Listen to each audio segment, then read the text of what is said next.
وَأَيُّوبَ إِذْ نَادَى رَبَّهُ أَنِّي مَسَّنِيَ الضُّرُّ وَأَنْتَ أَرْحَمُ الرَّاحِمِينَ۔ اور یاد کرو میرے بندے ایوب کو، جب انہوں نے اپنے رب کو پکارا اور کہا کہ اے میرے پروردگار مجھے یہ بیماری پہنچی ہے، مجھے یہ تکلیف پہنچی ہے، وَأَنْتَ أَرْحَمُ الرَّاحِمِينَ، اور تو تو سب سے بڑا رحم کرنے والا ہے، تو رحم کرتا ہے میرے رب، تو میرے اوپر بھی رحم فرما، تو مجھے اس تکلیف سے نجات عطا فرما۔ اللہم ان تہلک ہذہ العصابۃ لا تعبد فی الارض، اے اللہ اگر یہ مٹھی بھر مسلمان آج ہلاک ہو گئے تو پھر روئے زمین پر تیری عبادت کرنے والا کوئی نہیں ہوگا۔ اے اللہ یہی تو میری پونجی ہے، یہی تو میرا سرمایہ ہے، یہی تو میرے اوپر ایمان لانے والے ہیں، یہ 313 اگر آج ہلاک ہو گئے، لا تعبد فی الارض، اے اللہ پھر روئے زمین پر تیری عبادت کرنے والا کوئی نہیں ہوگا۔ قرآن کریم میں اللہ تعالیٰ نے اپنے نبیوں کا ذکر کیا ہے۔ قرآن کے اندر ایک سورت ہے سورہ انبیاء، ابھی موقع ملے تنہائی میں بیٹھ کے سورہ انبیاء کا صرف ترجمہ پڑھ لیجیے، آپ تفسیر بھی رہنے دیں، آپ صرف ترجمہ پڑھ لیں آپ، اور دیکھیں کہ اللہ کے پیغمبروں نے، اللہ کے نبیوں نے اللہ سے کیسے مانگا ہے۔ کہتے ہیں کہ ادب پہلا قرینہ ہے محبت کے قرینوں میں۔ ہمیں تو مانگنے کا ادب بھی نہیں آتا، ہمیں تو مانگنے کا سلیقہ بھی نہیں آتا، اللہ سے کیسے مانگا ہے۔ حضرت یونس علیہ السلام مچھلی کے پیٹ میں، دنیا کا کوئی نیٹ ورک وہاں نہیں پہنچ سکتا، دنیا کے کسی نیٹ ورک کی کوریج نہیں ہے وہاں اس جگہ پہ۔ مچھلی کے پیٹ کا اندھیرا ہے، سمندر کے گہرائی کا اندھیرا ہے، رات کا اندھیرا۔ حضرت یونس علیہ السلام تین اندھیروں میں اپنے رب کو پکارتے۔ وَظَنُّونَ إِذْ ذَهَبَ مُغَاضِبًا فَظَنَّ أَن لَّن نَّقْدِرَ عَلَيْهِ فَنَادَىٰ فِي الظُّلُمَاتِ، اور یاد کرو مچھلی والے نبی کو جب وہ اپنی قوم کو چھوڑ کر کے چلے گئے، ناراض ہو کر کے چلے گئے۔ حضرت یونس نے اپنی قوم سے کہا تمہارے اوپر 3 دن کے اندر اللہ کا عذاب آئے۔ اللہ کے عذاب کی جھلکی آئی، آسمان میں بادل آئے، قوم کے لوگوں نے اکٹھا ہو کر کے اللہ سے توبہ کر، اللہ نے عذاب کو واپس کر دیا۔ اللہ کے نبی فرماتے ہیں کہ کسی قوم سے عذاب کو ٹالا نہیں گیا سوائے یونس کی قوم، یونس کی قوم سے عذاب کو ٹال دیا۔ اب حضرت یونس علیہ السلام تو تھوڑا اپنی خفت محسوس ہوئی، اپنی سبکی محسوس ہوئی، اپنی ذلت محسوس ہوئی کہ بھائی میں نے اپنی قوم سے کہا تھا 3 دن کے اندر اللہ کا عذاب آئے گا، اللہ کا عذاب نہیں آیا۔ اب اللہ کے حکم کے بغیر، اللہ کی اجازت کے بغیر وہ اپنی بستی چھوڑ کے چل۔ لمبا واقعہ ہے، اللہ نے ایسے حالات پیدا کر دیے کہ حضرت یونس مچھلی کے پیٹ میں پہنچے۔ اللہ کہتا ہے یاد کرو مچھلی والے نبی کو جب وہ خفا ہو کے چل دیے، فَظَنَّ أَن لَّن نَّقْدِرَ عَلَيْهِ، اور انہوں نے یہ سمجھا کہ ہم ان کو پکڑ نہیں سکتے، فَنَادَىٰ فِي الظُّلُمَاتِ، تو انہوں نے اندھیروں کے اندر پکارا، انہوں نے تاریکیوں کے اندر پکارا، انہوں نے تین اندھیروں کے اندر پکارا۔ کیا پکارا؟ لا الہ الا انت سبحانک انی کنت من الظالمین۔ کیا دعا ہے، کیا مانگنے کا طریقہ، ایسے مانگا جاتا ہے اللہ سے۔ لا الہ الا انت، اے اللہ تیرے سوا کوئی معبود نہیں ہے، تیرے سوا کوئی سننے والا نہیں ہے، تیرے سوا کوئی مشکل کشا نہیں ہے، تیرے سوا میری کوئی مدد کرنے والا نہیں ہے، سبحانک تو پاک ہے، انی کنت من الظالمین میں ظالم ہوں۔ اللہ کی توحید کا اقرار بھی ہے، اللہ کی تسبیح بھی ہے، اور اپنی غلطی اور اپنی خطا کا اقرار ہے۔ اللہ کو وہ دعا بہت پسند آتی ہے جس دعا میں بندہ اپنی اوقات کا اعتراف کرے، اپنی حیثیت کو مان لے، اپنی فقیری کو مان لے، اپنی عاجزی کو مان لے۔ بھئی ہم تو نماز کے بعد بھی یہی دعا کرتے ہیں، رب اعنی علی ذکرک و شکرک و حسن عبادت۔ نماز ہم نے پڑھ لی، سنت کے مطابق پڑھی، لمبا سجدہ کیا، تسبیح بھی پڑھی، لمبی لمبی سورتیں بھی پڑھی، ابھی ہم اللہ سے کیا کہتے ہیں کہ پروردگار تو میری مدد کر کے میں تیرا ذکر، میری زبان کے اندر وہ تاب نہیں ہے، میرے جسم کے اندر وہ طاقت نہیں ہے جو تیری عبادت کا حق ادا کر۔ پروردگار تو میری مدد فرما، تو مجھے توفیق دے کہ میں تیرا ذکر کروں اور تیری اچھی اچھے طریقے سے تیری عبادت کریں۔ تو یونس علیہ السلام نے جب یہ دعا کی تو اللہ نے کیا فرمایا؟ فَاسْتَجَبْنَا لَهُ وَنَجَّيْنَاهُ مِنَ الْغَمِّ وَكَذَلِكَ نُنْجِي الْمُؤْمِنِينَ۔ ہم نے یونس کی دعا کو سن لیا اور ہم نے ان کو غم سے نجات دے دی، اور ہم اسی طریقے سے مومنوں کو نجات دیتے ہیں۔ اللہ کے پیارے نبی صلی اللہ علیہ وسلم فرماتے ہیں، ترمذی کی اور مسند احمد وغیرہ کی صحیح روایت ہے کہ یہ جو دعا ہے مچھلی والے نبی کی دعا، لا الہ الا انت سبحانک انی کنت من الظالمین، اس دعا کو کسی بھی مصیبت میں اگر انسان اللہ سے اخلاص کے ساتھ یہ دعا کرے تو اللہ ضرور وہ چیز اس کو دیتا ہے اور وہ مصیبت ضرور اللہ تعالیٰ دور فرماتا ہے۔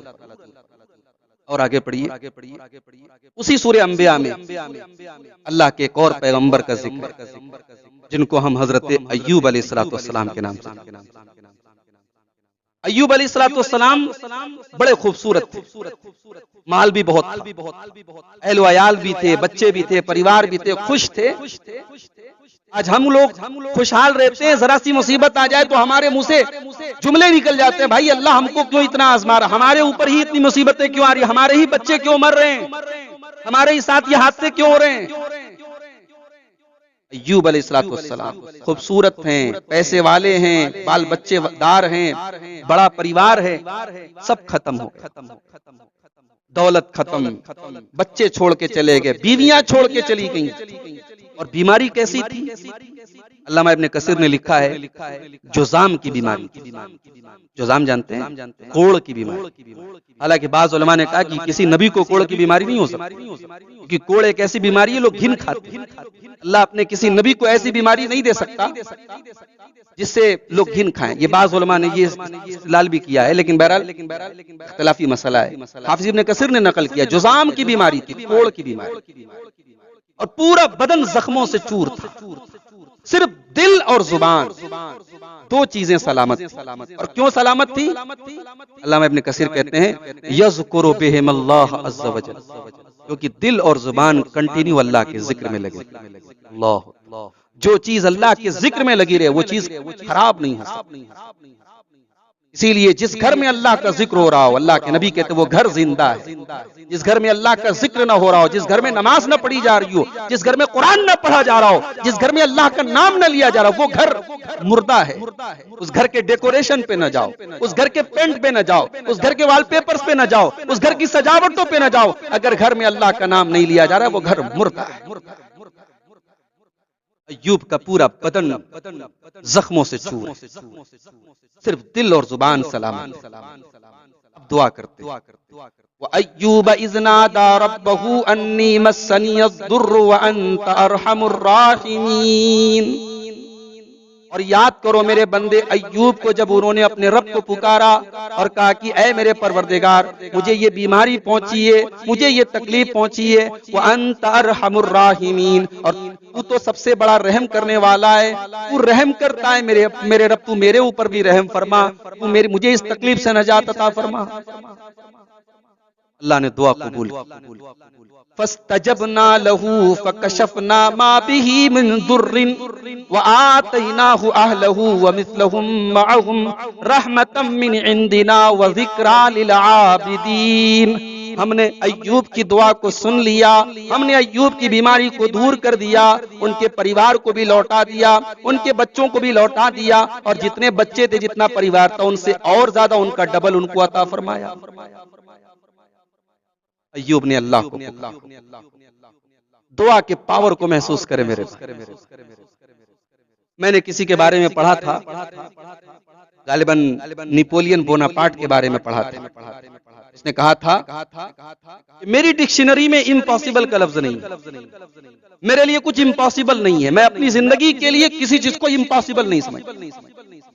ظاہر ہے بڑا آدمی تھا، بڑا یہاں کرا، مگر حقیقت میں ایک بات بولوں، ایک مومن جو واقعی میں مومن ہو اس کی ڈکشنری میں امپاسبل کا لفظ نہیں ہونا۔ مومن کے لیے امپاسبل کیا ہو سکتا ہے؟ جو یہ ایمان رکھتا ہو کہ میرا رب وہ ہے جو علی کل شیء قدیر۔ جب مومن کا یہ ایمان ہے تو پھر مومن کسی چیز کو امپاسبل نہیں۔ ہمارے معاشرے میں اگر کوئی آدمی 60 سال کا ہو جائے، 65 سال کا ہو جائے، عورت 50 کے پار کی ہو جائے، ہم تو یہی سمجھتے ہیں اب اس کو اولاد نہیں ہو سکتی۔ میڈیکلی بھی ایسی عورت ایسا مرد اولاد کے قابل نہیں مانے جاتے. بھائی ایک عمر ہوتی ہے ہر چیز کی, اس کے بعد یہ ہوتا ہے کہ اولاد کے راستے بند ہو. حضرت زکریا علیہ السلام اللہ کے ایک نبی, بڑھاپے کی عمر میں پہنچ چکے ہیں, بال سفید ہو چکے ہیں, جسم کمزور ہو چکا ہے, بدن میں جھریاں پڑ چکی ہیں. اللہ کی بارگاہ میں دعا کیا دعا کرتے ہیں, ذرا دعا کے الفاظ دیکھیے. سورہ مریم کی آیات ہے, پڑھتے چلے جاؤ رونگٹے کھڑے ہو جاتے ہیں. قاف ہا یا عین صاد ذکر رحمت ربک عبدہ زکریا اذ نادى ربه نداء خفیا قال رب انی وهن العظم منی واشتعل الراس شیبا ولم اکن بدعائک رب شقیا. یاد کرو میرے بندے زکریا, جب اس نے اپنے رب کو چپکے سے پکارا. اللہ کو وہ دعا بہت بھاتی ہے جو تنہائی میں پکارا جائے, چپکے سے پکارا جائے, پرائیویٹلی تنہائی میں اکیلے میں اللہ کو پکارا. دنیا سو رہی ہو اور ہم اللہ سے باتیں کر رہے ہیں, اللہ کو وہ دعا بڑی پسند آتی ہے. حضرت زکریا نے تنہائی میں اکیلے میں اللہ کو کہا, پروردگار رب انی وہن العظم منی, میری ہڈیاں کمزور ہو گئی ہیں, واشتعل الراس شیبا, میرے بال پک چکے ہیں, ولم اکن بدعائک رب شقیا, لیکن پروردگار تیرے در سے میں مایوس نہیں ہوا ہوں, تیرے آگے ہاتھ پھیلانا میں نے نہیں چھوڑا ہے, تجھ سے اولاد کا سوال کرنا میں نے نہیں چھوڑا ہے. وانی خفت الموالی من ورائی وکانت امراتی عاقرا فہب لی من لدنک ولیا. پروردگار میرے بعد میرے خاندان کے لوگ اس کیریکٹر کے ہو نہ ہو جو کیریکٹر تیرے نبی زکریا کا ہے, میرے خاندان کے لوگ میری نبوت کی اس وراثت کو سنبھال پائیں کہ نہ پائیں, میرے رشتہ دار لوگ میرے علم کی وراثت کو سنبھال پائیں کہ نہ پائیں, مجھے ڈر ہے. پروردگار تو مجھے وارث عطا فرما, تو مجھے بیٹا عطا فرما, یرثنی و یرث من آل یعقوب, جو میرا وارث بنے, جو حضرت یعقوب کی اولاد کا وارث بنے.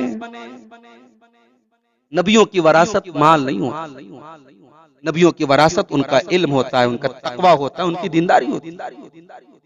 اسی لیے حضرت فاطمہ رضی اللہ تعالیٰ عنہا جب حضرت ابوبکر صدیق کے پاس آئیں کہ اللہ کے نبی کی وراثت میں آپ کے ترکہ میں ایک باغ تھا, فدق کا باغ, حضرت فاطمہ کو یہ لگا کہ شاید وہ وراثت میں مجھے ملنا چاہیے. حضرت ابوبکر صدیق کے پاس مانگنے کے لیے آئیں تو حضرت ابوبکر صدیق نے کہا, اے نبی کی بیٹی, اللہ کے پیارے نبی کو میں نے فرماتے ہوئے سنا ہے, نحن معاشر الانبیاء لا نورث, ہم نبیوں کی وراثت مال نہیں ہوتی, ما ترکنا صدقہ, ہم جو چھوڑ کے جائیں سب صدقہ ہوتا ہے, نبی کی وراثت تقسیم نہیں ہوتی ان کے رشتہ داروں. یہ بعض جو گستاخ ہیں صحابہ کے, وہ اس کو بنیاد بنا کے حضرت ابوبکر پر لعن طعن کہتے ہیں کہ حضرت فاطمہ کا حق مارا, حضرت فاطمہ کو حق نہیں دیا. ارے بھائی, حضرت فاطمہ کا اگر انہوں نے نعوذ باللہ حق مارا, نعوذ باللہ ثم نعوذ باللہ, تو بھئی ان کی بیٹی عائشہ بھی تو نبی کی بیوی تھی. نبی کی وراثت میں اگر نبی کی وراثت جیسے سب کی وراثت تقسیم ہوتی ہے, نبی کی وراثت بھی تقسیم ہوتی, تو 12.5% تو نبی کی بیویوں کا بھی تھا نا. تو کیا حضرت ابوبکر نے اپنی بیویوں کو بھی محروم رکھا؟ پہلا سوال. دوسرا سوال, اگر حضرت ابوبکر نعوذ باللہ اتنے ہی لالچی تھے کہ نبی کی بیٹی کو وہ باغ نہیں دیا, تو کیا وہ باغ حضرت ابوبکر نے ہڑپ لیا نعوذ باللہ؟ حدیث بتاتی ہے, تاریخ بتاتی ہے کہ حضرت ابوبکر نے اس باغ کی ساری آمدنی بیت المال میں ٹرانسفر کی, کہ وہ نبی کا ترکہ ہے, نبی کا ترکہ صدقہ ہوتا ہے, وہ کسی کے پرسنل یوز میں نہیں آئے گا, وہ صدقہ ہے. تیسری بات, جب حضرت علی کا دور آیا, جب علی خلیفہ ہو گئے, اگر ابو بکر نے حق مارا, عمر فاروق نے حق مارا, عثمان غنی نے حق مارا, تو علی کا دور آیا, علی اپنا حق لے لیتے. علی نے بھی ایز اٹ از جو سچویشن تھی اس سچویشن کو برقرار رکھا, گویا علی نے بھی یہ تسلیم کیا کہ ابو بکر کا فیصلہ صحیح. لوگ گپیں لڑاتے ہیں اور ان قصے کہانیوں کو بنیاد بنا کے, جھوٹی باتیں بنا کر کے اپنے ممبروں پہ کھڑے ہو کے لوگوں کو رلاتے ہیں کہ دیکھو نبی کی بیٹی کے ساتھ ظلم. بھائیو, نبی کی وراثت مال نہیں ہوتی. اگر نبی کی وراثت مال مانتے ہو تو پھر یہ بھی مانو کہ اللہ کا بندہ زکریا نعوذ باللہ ان کو یہ فکر تھی کہ میرا مال میرے بعد میرے رشتہ دار لوگ ہڑپ لیں گے، مجھے بیٹا مل جائے جو میرا مال سنبھال لے. کتنی کمزرفی کی بات، کتنی چھوٹی بات ہے. ایک نبی کو اپنی پراپرٹی کی فکر ہوگی؟ نہیں، نبی کو اپنے علم کی فکر ہے، نبی کو اپنی نبوت کی فکر ہے، نبی کو اپنی تقوی کی فکر ہے، نبی کو اپنی دینداری کی فکر ہے کہ اللہ مجھے ایسا بیٹا دے جو میرا وارث بنے. بعض لوگ کہتے ہیں کہ بھائی نبیوں کی وراثت بھی تقسیم ہوتی ہے. قرآن میں ہے کہ داؤد کے وارث بنے سلیمان. قرآن کہتا ہے وَوَرِثَ سلیمان و داؤد، سلیمان وارث بنے داؤد کے. تو قرآن کہہ رہا ہے کہ وارث بنے اور آپ کہہ رہے ہیں نبیوں کی وراثت تقسیم نہیں ہوتی. تو بھائیو یہاں وراثت سے مراد علم کی وراثت ہے، ورنہ داؤد کے تو بہت سارے بیٹے تھے. وراثت اگر تقسیم ہو رہی تو سارے وارث بنتے، ایک بیٹا وارث نہ بنتے. تو سمجھ رہے ہیں یہ بات؟ حضرت زکریا نے اللہ سے دعا، بڑھاپے میں دعا کی، اللہ نے دعا قبول کر لی.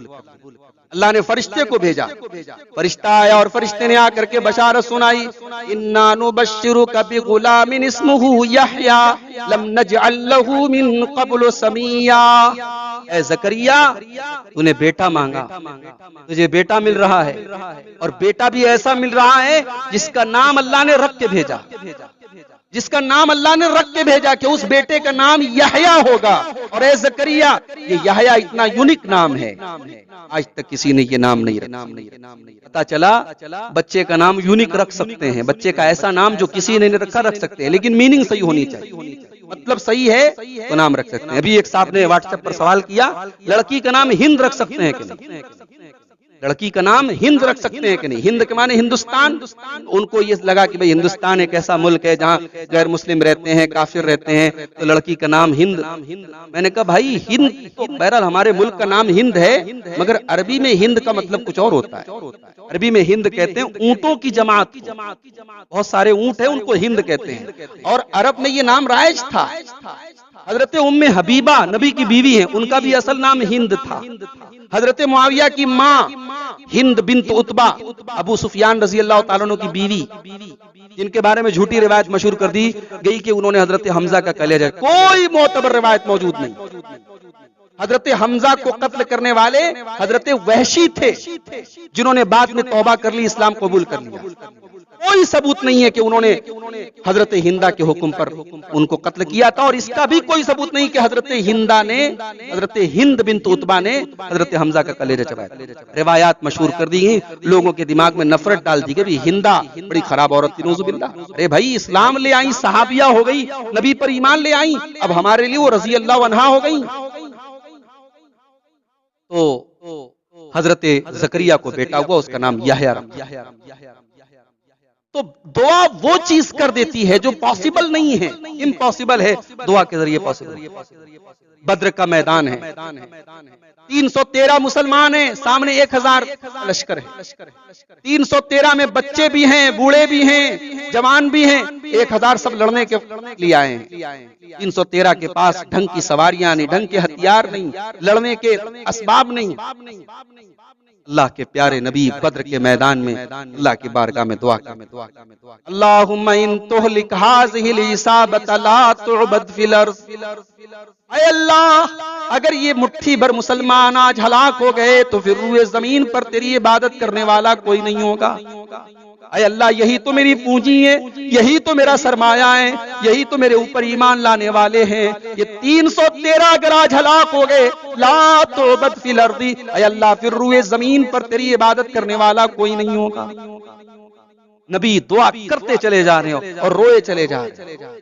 اللہ کے نبی رو رہے ہیں میرے بھائی. دعا میں رویا جاتا ہے، دعا میں گڑگڑایا جاتا ہے، دعا میں اللہ کے سامنے ایسے مانگا جاتا ہے جیسے بچہ اپنی ماں سے مانگتا ہے. بچہ اپنی ماں سے جب مانگتا ہے نا، پوری طلب کے ساتھ مانگتا ہے، پورے جذبے کے ساتھ مانگتا ہے. اللہ سے ایسے مانگا جاتا ہے، گڑگڑا کے مانگا جاتا ہے. اللہ نے قرآن میں سورہ انفال کے اندر بیان کیا، اذ تستغیثون ربکم فاستجاب لکم انی ممدکم بألف من الملائکۃ مردفین. یاد کرو جب بدر کے میدان میں تم دعائیں کر رہے تھے اللہ نے تمہاری دعا کو سن لیا اور 1000 فرشتوں کو بدر کے میدان میں بھیج دیا اور فرشتوں نے تمہارے ساتھ جنگ کی اور تم کامیاب ہو۔ اب ایک سوال یہ پیدا ہوا کہ اللہ نے فرشتوں کو کیوں بھیجا؟ اللہ ڈائریکٹ جو ہے کافروں کی تلوار کو بیکار کر دیتا، ان کی تلواری کام نہ کرتی، اللہ ان کو پتھر کا کر دیتا۔ اللہ کو مدد کرنے کے لیے فرشتوں کو بھیجنے کی کوئی ضرورت تو نہیں تھی۔ اللہ نے آگے اس کا بھی جواب دیا، وَمَا جَعَلَهُ إِلَّا بُشْرَى وَلِتَطْمَئِنَّ بِهِ قُلُوبُكُمْ، فرشتوں کو تو اللہ نے اس لیے بھیجا تاکہ تمہیں میدان جنگ میں تمہارے دلوں کو تھوڑی مضبوطی مل جائے، تمہیں لگے کہ ہم 313 نہیں، ہمارے ساتھ ایک جماعت اور بھی لڑ رہی ہے، تمہارے دلوں کو سکون مل جائے۔ وَمَن نَّصْرُ إِلَّا مِنْ عِنْدِ اللَّهِ، ورنہ حقیقت میں مدد تو اللہ کی طرف سے آئی ہے۔ اللہ اگر تمہاری مدد کرنا چاہتا تو فرشتوں کو بھیجنا ضروری نہیں۔ میرے بھائیوں، دعا وہ چیز ہے جو 313 کو 1000 پہ غالب کر سکتی ہے۔ دعا کے پاور کو محسوس کریں اور دعا کو اپنی زندگی کی عادت میں شامل کریں، دعا کو اپنی زندگی کے معمول میں شامل کریں۔